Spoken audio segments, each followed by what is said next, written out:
मेरा नाम रविंदर सिंह है, ज़िला हुशियारपुर है, स्टेट पंजाब। मुझे फंगल इन्फेक्शन हो गई थी।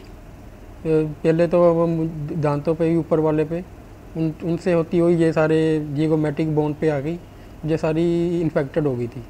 He came to Department of Oral Maxillofacial Surgery, Oral Health Sciences Center, PGI Chandigarh, and his complaint at that point of time was that there was a discharge from the right zygomatic area infravital region, and it was not getting healed, a bit of mobility of teeth. So going through, he was a healthy young adult male and apparently no other comorbidities, nothing was there.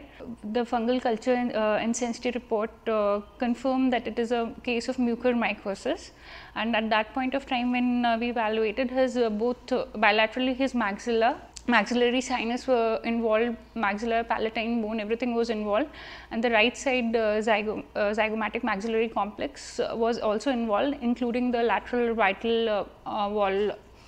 Took the patient for a surgical debridement under GA, and all his maxillary teeth and necrotic maxillary bone were removed, but the right zygomatic complex and the lateral vital wall, we could not take care of that situation at that point of time because it would have compromised the status of his right eyeball.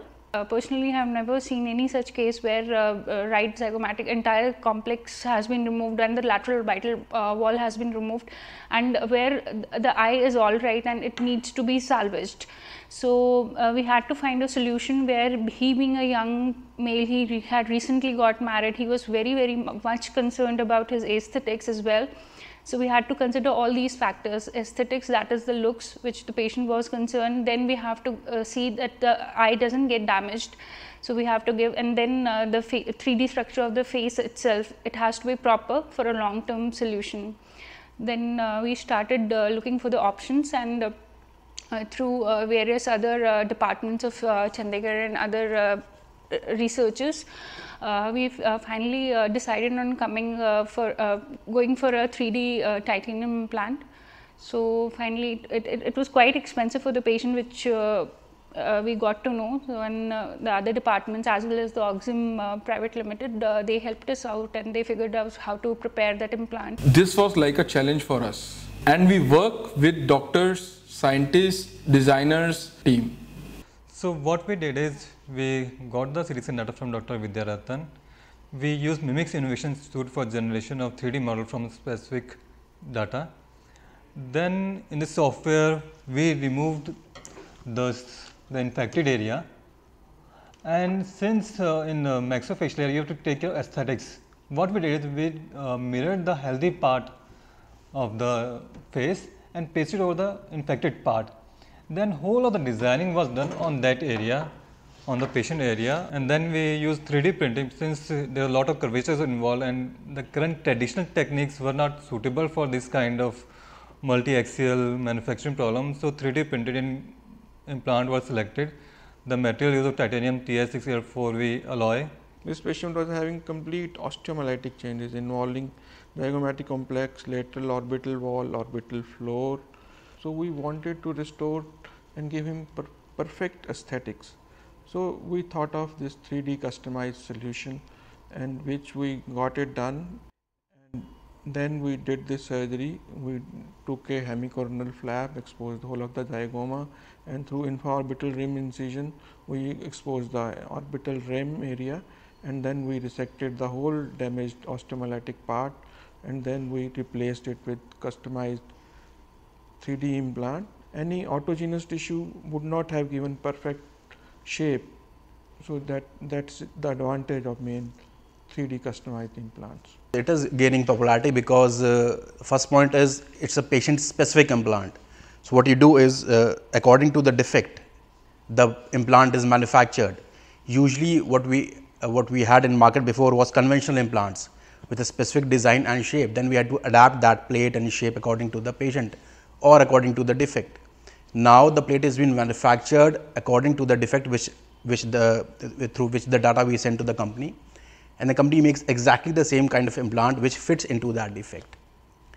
Therefore, most of the patients, these kind of patients in the Western world are treated by PSI. They are not using the conventional plates anymore. The point is PSI is being used very frequently in the Western world. I was in Germany recently 2 months back, and on a daily basis or a weekly basis they are putting up PSI. But the difference is most of the things are either insurance covered there or funded by the government. The situation is not exactly the same in India. The patient has to bear the cost of the implant. That is where I think innovation comes in, and as with the coordination of CSIO and Oxim company, we manufactured this thing and we had put it today. And quality wise and everything is at par with the Western counterpart which we get there. The same thing which if we had planned to bring it from buy it from there, it would have cost around 6.5 lakh rupees from the patient's pocket. So practically it's not possible in India that every patient would pay this much of amount. So this is something which would change the course of the way these patients are treated. तो ये implant के बारे में हमने पता किया था काफ़ी जगह से, तो ये काफ़ी कॉस्टली था और फाइनली डॉक्टर ने तो ये पता किया कि ऑक्सिन कंपनी से, जहाँ पे उन्होंने वहाँ पे भी काफ़ी महंगा था, फिर भी उन्होंने मेरे अफोर्ड से बाहर था, लेकिन उन्होंने प्रोवाइड करवाया मुझे डॉक्टर की मदद से बिना किसी कॉस्ट। अभी तो 4 to 5 मंथ हो गए अब सर्जरी के बाद काफ़ी अच्छा रहा, कोई प्रॉब्लम नहीं आई और इम्प्लांट भी काफ़ी अच्छा दिख रहा है, कुछ पता नहीं लग रहा है इसका, और पता नहीं चल रहा है इम्प्लांट का अब किया हुआ है या इतना नहीं किया हुआ। और मैं थैंकफुल हूँ PGI और ऑक्सिन कंपनी का, जिन्होंने मुझे इम्प्लांट प्रोवाइड किया। मुझे लगता है कि और भी जैसे मुझे प्रॉब्लम थी और भी काफ़ी लोगों को होगी, वो भी इससे फ़ायदा उठा सकते हैं। मेरी तरफ से thanks PGI and thanks auxin company. Oxin is proud to make an impact in somebody's life.